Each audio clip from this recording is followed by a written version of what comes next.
atbalstīties un atbalstīt. Tad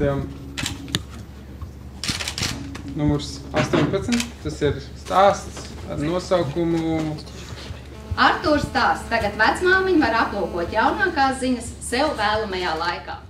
Mani sauc Arvils, es esmu pieslēdzies Latviju un mēs tagad brauksim pasniegt lielisko iPadu Artūram uz Marupes vidusskolu.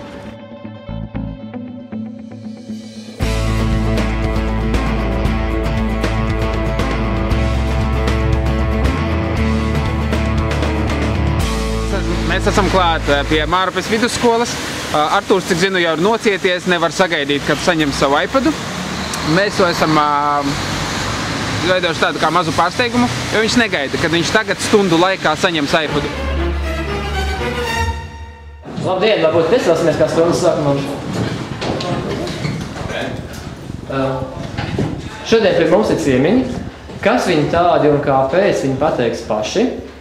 Jo es domāju, ka jūs neviens to nezināt. Un es arī ļoti maz ko zinu. Un es vēlos, lai viņi paši to visu pasaka. Tā kā vārds jums vīri lūdzu. Labdien! Mani sauc Arvils, es esmu no projekta Pieslēdzies Latvija. Kāds ir redzējis, un tad es gribētu aprunāties ar Artūru. Sveiks, Artūr! Sveiki! Sauc Arvils, kad drīkstēji parūk. Ir tāda lieta, kad tu apmācīji savu vecmāmiņu lietot datoru, piedalījies konkursā, un kā tas parasti arī notiek, kad piedalās konkursā un dalās ar savām zināšanām. Iegūst arī balvu.